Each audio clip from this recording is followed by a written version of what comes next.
Cette vidéo est pour les athlètes ambitieux dans leur sport. Peu importe le sport que tu pratiques, la seule chose qui peut t'empêcher d'atteindre tes objectifs, ce sont les blessures. Donc c'est quelque chose que tu veux éviter à tout prix et dans cette vidéo, je vais te partager des choses que j'aurais aimé connaître bien plus tôt avant de me faire mal un peu partout. Dans cette vidéo, on ne va pas parler de sommeil, de nutrition ou d'hydratation ou toute autre technique de récupération, mais de certains principes que 99% des athlètes ignorent alors que c'est absolument primordial si tu veux performer et avoir de la longévité dans ton sport. Dans la première partie, je vais te parler de l'importance de faire du renforcement à la salle quand tu es un athlète. Deuxième partie, je vais te parler du principe que 99% des athlètes ignorent alors que c'est hyper important de le prendre en compte dans ton renforcement à la salle. Et dans la troisième partie, je vais te faire une liste des erreurs assez courantes que je vois du renforcement fait à la salle par des athlètes. Bon, déjà, la première partie, je vais t'expliquer pourquoi tu devrais faire du renforcement à la salle quand tu es un athlète d'un sport qui ne se pratique pas en salle. Et je précise bien du renforcement à la salle parce que si tu fais du renforcement chez toi, c'est pas du renforcement. Au mieux, c'est un échauffement parce que tu fais quelques petits trucs avec des élastiques ou alors tu as quelques charges, mais en fait, à un moment donné, tu vas pas aller bien loin avec juste quelques charges. À moins que tu aies un home gym chez toi où là, du coup, ça remplace la salle. Mais par contre, dans le cas contraire, le renforcement à la salle pour y prendre goût, pour vraiment progresser, c'est vraiment l'idéal. Surtout si tu es sérieux et ambitieux dans ton sport, fais ton renforcement à la salle. Pour revenir à la première partie, pourquoi faire du renforcement à la salle ? Dans un premier temps, il faut que tu comprennes la différence entre le hardware et le software. Le software, c'est ce que tu vas développer dans ton sport. Et le hardware, c'est ce que tu vas renforcer quand tu feras du renforcement. Pour te donner une image, quand tu vas pratiquer ton sport, il va falloir que tu apprennes tout plein de choses, que tu vas devoir apprendre à faire certains mouvements, acquérir certains skills et tout ça, c'est comme télécharger un logiciel dans ton cerveau. Sauf que si tu veux télécharger le logiciel qui a la toute dernière mise à jour sur un ordinateur, un téléphone, une tablette trop vieux ou pas assez à jour, ça ne va pas fonctionner. Dans cet exemple, c'est le même principe. Quand tu veux télécharger un skill dans ton cerveau, parce que tu vas devoir faire ça ensuite dans ton sport, il faut être sûr et certain que ton corps soit assez fort, assez résilient, assez rapide, assez tout ce que tu veux pour enregistrer ce logiciel au mieux. Dans le même exemple, si tu essayes de télécharger un logiciel qui est bien trop gros pour la capacité de ton ordinateur, à un moment donné, ça va coincer quelque part. Et ça, c'est ce que tu veux absolument éviter en upgradant, en renforçant à fond ton hardware. Donc là, en renforçant ton corps, ta structure, pour que ça puisse accueillir la nouvelle chose que tu vas vouloir apprendre, la nouvelle compétence que tu vas devoir apprendre. Parce que chaque compétence que tu vas devoir apprendre, chaque skill que tu veux apprendre, ça demande certains prérequis physiques. Et ça, ces prérequis physiques-là, tu les construis en faisant ton renforcement. C'est comme ça que tu gardes à jour ton hardware et que tu peux du coup continuer à progresser dans ton sport sans avoir peur qu'à un moment donné, ton corps te freine, soit parce que tu n'arrives plus à progresser parce que tu stagnes en fait, soit par des blessures qui commencent à arriver parce que tu demandes à ton corps des choses qui sont bien trop élevées comparées à ce que lui peut produire parce que tu essayes de télécharger de nouveaux logiciels qui sont trop volumineux pour la capacité de ton corps. J'espère que tu as compris cet exemple-là. Ce qu'il faut comprendre aussi, c'est que chaque sport a différentes demandes et chaque sport, du coup, si tu vois ici d'un côté, d'un extrême, tu as le software et de l'autre extrême, tu as le hardware, chaque sport, il va se placer plus ou moins proche du software ou du hardware. Par exemple, le tennis de table, j'ai rien contre les gens qui font du tennis de table, mais du coup, ça va être un sport qui demande beaucoup plus de skills et de compétences qui vont s'acquérir du coup en pratiquant ton sport et tu seras peu limité par ton hardware, donc par ton corps. C'est pas un sport qui demande des prérequis de force absolument monstrueux, sinon tu vas pas pouvoir progresser dans ton sport, comme par exemple l'haltérophilie. Tu vois, entre le tennis de table et l'haltérophilie, il y en a un qui va être beaucoup plus à dominance hardware et l'autre beaucoup plus à dominance software, mais dans les deux cas, c'est extrêmement important de quand même faire du renforcement parce que dans le cas d'un haltérophile, lui, il sera obligé de faire encore plus de renforcement parce qu'il a besoin d'avoir beaucoup de force parce que c'est un sport dans lequel tu progresses, plus tu as de la force. Et pour le cas par exemple du tennis de table, même s'il est plus à dominance software, ça va être quand même hyper important de faire du renfort à la salle pour éviter les blessures et aussi pour être tout simplement plus fort. Donc ça, c'est la première raison. Développe ton hardware, peu importe le sport que tu fais, parce que ton sport demande certains prérequis physiques, plus ou moins exigeants en fonction des sports, mais dans tous les cas, tu as beaucoup à gagner en faisant du renforcement à la salle, que ce soit pour éviter les blessures ou juste pouvoir continuer à progresser. Et la deuxième raison pourquoi faire du renforcement à la salle, c'est pour éviter les déséquilibres. Parce que peu importe le sport que tu pratiques, peu importe à quel point ton sport est varié, il va créer des déséquilibres. Et ton corps, il aime l'équilibre. Donc l'intérêt du renforcement à la salle, justement, ça va être de venir rééquilibrer tout ça. Donc ce deuxième point de la première partie me donne une super transition pour passer à la deuxième partie, qui est du coup la notion que 99% des athlètes ignorent, qui est l'équilibre structurel. L'équilibre structurel, pour faire très simple, ce que c'est que ton corps est fait pour avoir un certain équilibre, donc certains ratios de force entre certains groupes musculaires, entre certaines parties de ton corps. Et au plus tu vas dévier de ces ratios, de cet équilibre, au plus tu vas laisser la porte grande ouverte aux blessures. Donc l'équilibre structurel, c'est veiller à ce que ton côté droit de ton corps et ton côté gauche de ton corps soient capables de faire la même chose. Petit astérix parce que les sports qui sont à dominance d'un côté, donc là par exemple je pense au tennis, où tu vas toujours utiliser le même bras pour frapper la balle.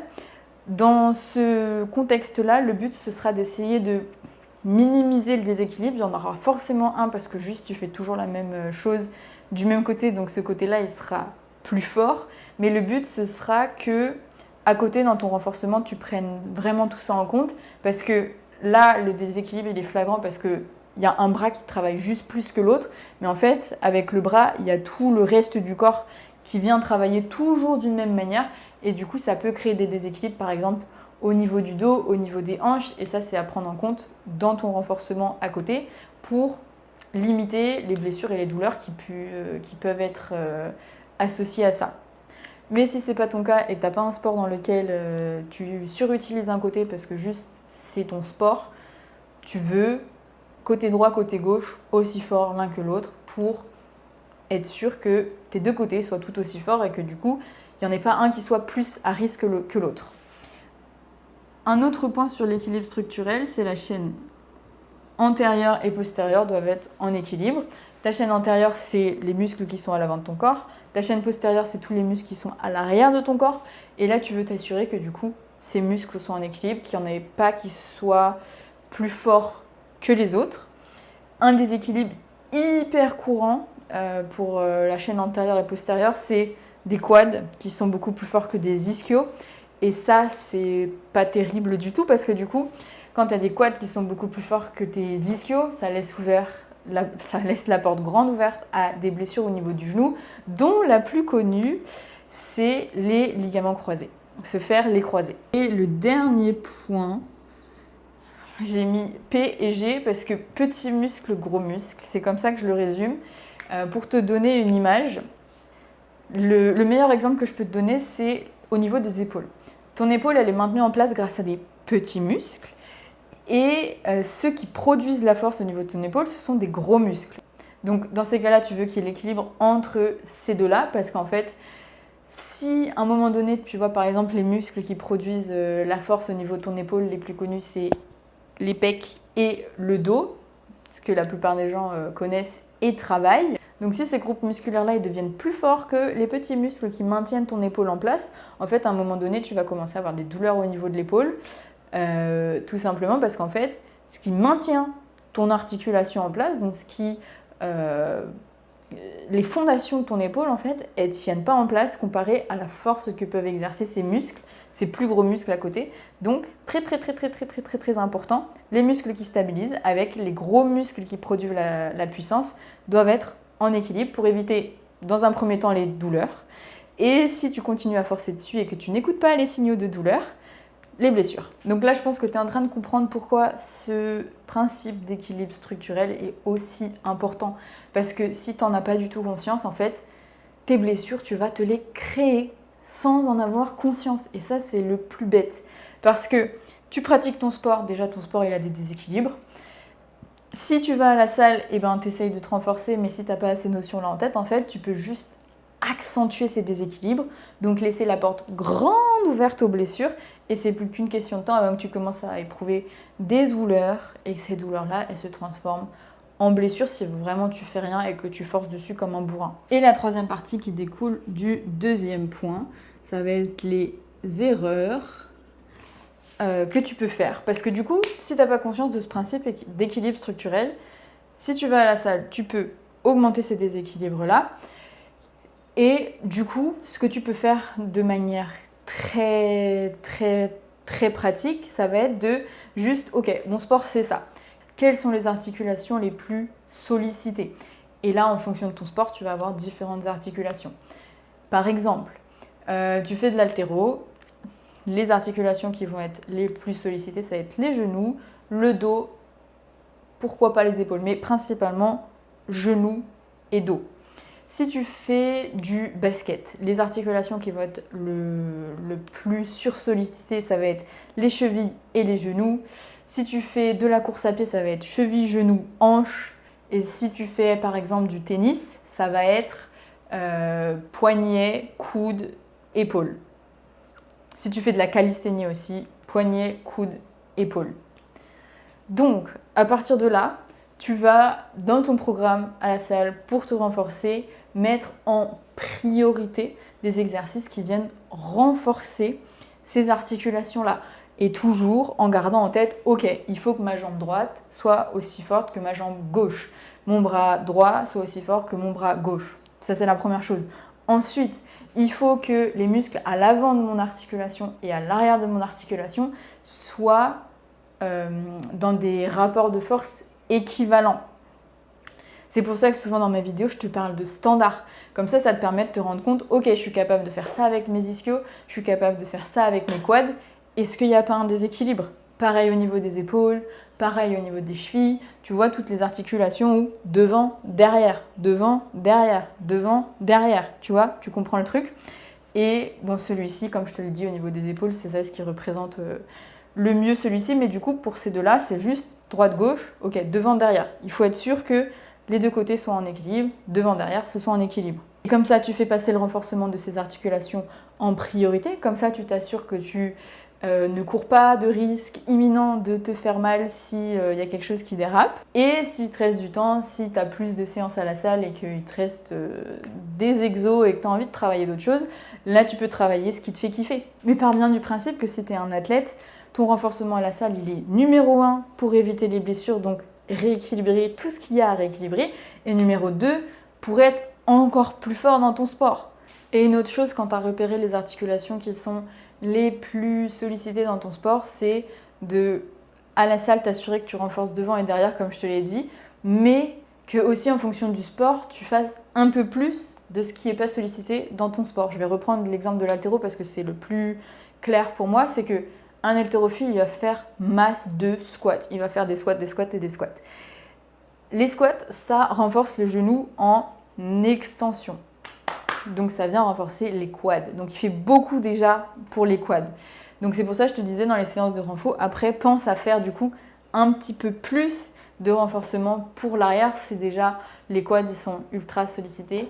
Pense à faire ton renfo en flexion de genou. Mets un petit peu plus l'emphase là-dessus pour être sûr que tes genoux ils soient bien stables et ne courent pas de risque de blessure. Parce que sinon, si tu te blesses au niveau des genoux quand tu fais de l'haltéro, c'est compliqué. Et je te fais cette vidéo, pourquoi? Parce que je vois beaucoup trop de personnes qui du coup pratiquent un sport, qui veulent faire du renfo à la salle, mais qui font pas du bon renfo dans le sens où on est dans une ère où le renfo type bodybuilding, il est beaucoup mis en avant. Donc, je vois beaucoup d'athlètes faire du renfo de bodybuilder. Sauf que ça ne va pas ensemble.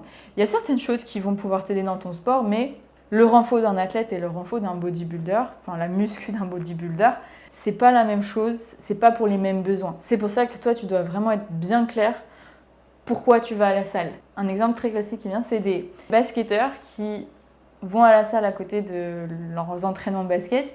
Et la plupart du temps, ce que je les vois faire, c'est du bench press. Sauf qu'en fait, le bench press, ça va pas les aider. Enfin, c'est pas ce qui va les aider le plus dans leur pratique. Déjà, donc si on reprend le cas pratique des basketteurs, eux, ce qu'ils ont besoin le plus, c'est du renfort au niveau de la cheville et au niveau des genoux parce que ça prend cher. La cheville, c'est absolument indispensable parce que dans ce sport-là, c'est qu'une question de temps avant que tu te foules la cheville, que tu te fasses une entorse. Et si tu fais pas de renfort, tant pis pour toi, débrouille-toi ou croise les doigts pour que ce soit pas trop grave. Alors que si tu fais du renforcement, déjà, tu as moins de chances de te faire mal. 2, si tu te fais mal, ça va diminuer la gravité de ce que tu t'es fait, tout simplement parce que au niveau de ta cheville, au niveau des muscles, au niveau des tendons, tout est plus fort.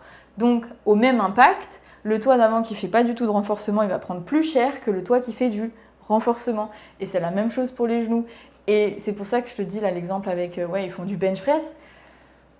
En fait, à faire du bench press, ils augmentent leur risque de se faire mal aux épaules parce que si tu fais juste du bench press et un petit peu de tirage, en fait, déjà en basket, juste le fait de faire beaucoup de passes comme ça, tu aurais plus à gagner à la salle de faire des rotations externes pour renforcer ton épaule parce que tes pecs, au final, ils sont déjà bien sollicités avec toutes les passes que tu fais dès que tu fais des passes, les pecs, ils travaillent. Donc, ce qu'il faut à tes épaules en priorité, ce serait plus du renforcement de l'arrière, donc par exemple des rotations externes, plus que faire du bench press. Mais après, ça inclut dans un deuxième temps, c'est les exercices qui sont un petit peu moins importants parce que déjà la base, fais-la bien. Et ensuite, à partir de là, tu peux faire un peu plus. Mais déjà, fais ce que tu as vraiment besoin, fais vraiment ce qui est utile à ton sport. Donc si je résume, garde ce principe d'équilibre structurel, il est tellement important, il peut te sauver la vie, il peut te sauver de plein de blessures. Garde ce principe d'équilibre structurel en tête. Tu vois ton sport, quelles sont les articulations les plus sollicitées et tu les renforces en priorité dans ton renfort. S'il te reste du temps, tu fais d'autres choses qui te font kiffer et ce sera déjà très bien. Si tu as la moindre question, tu me la poses en commentaire et sinon, pense à t'abonner.